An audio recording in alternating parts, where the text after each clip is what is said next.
his long, glossy hair, those sparkling, hypnotic eyes, that perfect satin-smooth skin. He's beautiful. He's the most beautiful man on this earth. I often wonder how one hunts monsters, yet keeps these gorgeous looks all in the same. He travels town to town with that mare, Franzia, he calls her, looking for nothing more than people to help, nothing more than people who need his help, the help only a witcher like him can supply. 2 blades on his back, always on his back. A studded doublet keeps his tall and thin frame safe from any damage the monsters may inflict. Oh my. Now I find myself thinking of his frame, his body. He's so tall, 6'7" to be exact. I remember it from the night I measured him. He was asleep and had no idea that I was in the room. He never does. I've spent so many nights with him, yet he never knew about them. I thought about crawling in with him so many times. I've wanted to crawl up next to him and lay my head upon his shirtless chest. So many times. But I can't. A man of his training would feel a girl even as light as I slip in next to him. He would wake, and probably injure me somehow. I know he wouldn't mean it, even if he did. He's kind-hearted. He never accepts coins from those who try to give them to him. He never wants to take what he does as work. He always wants people to be safe. That's part of the reason I fell so deeply in love with this witcher. He's so kind, so handsome. I had to follow him. I couldn't just let him go. I had to follow behind that mare when it left our village.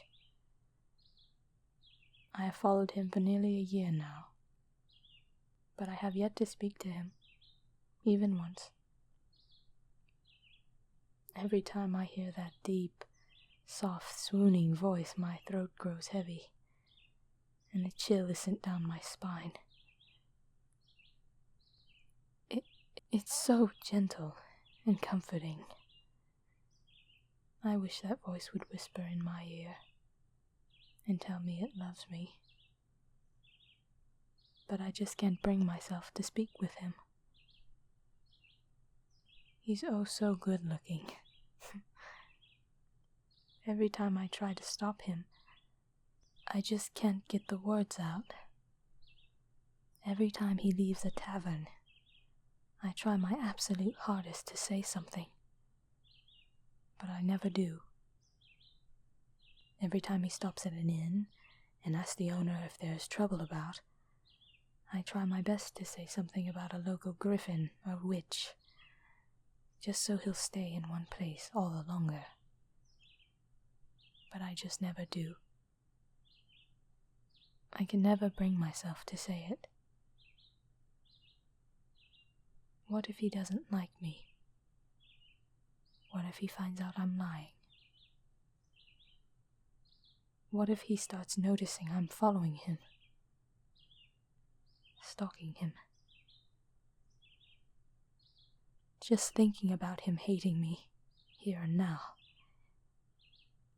it makes me want to weep. I couldn't live knowing he hates me. I would live in such shame and torment. But I wouldn't stop. I wouldn't stop following him. I couldn't stop my constant watch. I would continue to stalk him. I won't stop until either the day I die or the day I finally speak up. I have to speak up. I have to say something to him. If I don't, he might find somebody else. He might fall for another woman. I can't let that happen. I have to be the one. I have to be his one and only. If I'm not, I don't know what I would do. I need to talk to him. I would love to keep following him for the rest of my life. Watching him sleep, counting his soft breaths each night. But I have to say something. His travels take him everywhere and anywhere, and I might lose track of him. It's too risky to keep going this way. I have to tell this witcher how I feel about him. But what is it that I should say? I suppose I have a lot to say. I know everything about him. I know his favorite foods, favorite color, favorite mead. I know everything about him. I know the things he says when he's alone. I know the way he talks to himself when he believes no one else is in the room. Little does he know I'm there with him. I've taught myself an invisibility spell, just so I am able to stay with him in a room. And ever since I did, I've learned so much. When he speaks to himself, he talks about his past. He speaks about his sister and his parents. Supposedly they beat him. They hated him. And I hate them. How could anybody hate this innocent and precious man? I would kill those bastards if I knew where they were. Maybe he will talk about them more tonight. I hope so. He talks about some of the people he trained with back in the monastery. He talks about a young girl named Talia. She sounds like a sweet one. Kind of like his daughter. Maybe someday, our daughter. He once mentioned another girl, one that he loved. Well, once loved. She left him, without any warning or notice. She took his money, his horse, his dignity, and she left. I would never do that to him. But what if he leaves me? Not intentionally, of course. But what if he leaves the town he rested in and I don't know? What if I can't find him after that? What if I lose him? I can't let that happen. I just can't. I have to say something. He's talking to the innkeeper about buying a room right now. I'll follow him with this invisibility spell. I'll think about what I will say to him tonight.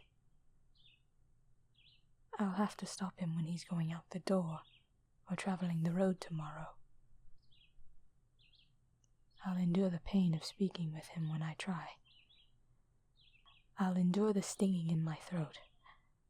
I'll power through it. I'll tell him something he would understand. I'll tell him I want to speak with him. I'll sit him down and be completely honest.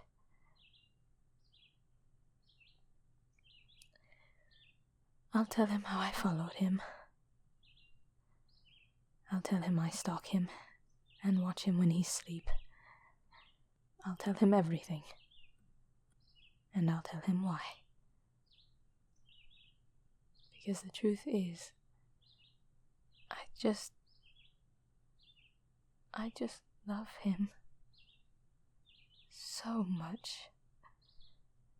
I have to follow him. I have to watch him. I have to make sure he's all right. I have to make sure he isn't assassinated or killed in his sleep. I know he is a capable swordsman, but he's so thin. His skin is so soft. He would be so easy to break if he was off his guard. I must make sure my love stays safe. But I can't keep traveling like this. I have to speak. I may lower my eyes. I may go completely red. I may choke on my words and stutter like a mad woman, but I have to say something.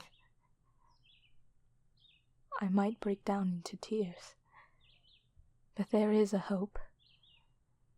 There is a hope that he may wipe away a tear rolling from my cheek and lift my chin. That beautiful smile looking back at me, leering into my heart. There is hope that he will understand my love. There is hope that his kind heart shows through to my lonely one. He may reach out and hold me. He may take me to his next resting place, and he will make love to me. I must hope. I cannot give up this hope. For if I do, I may lose him. I can't let that happen.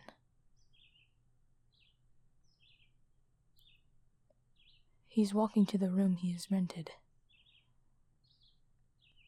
It's time to follow him. Time to count his breaths once more.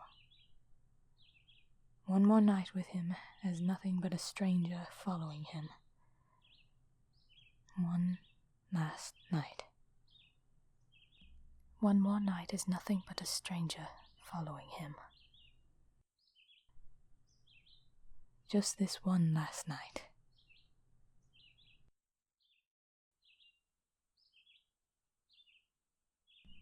This short was written by B.D. Conrad.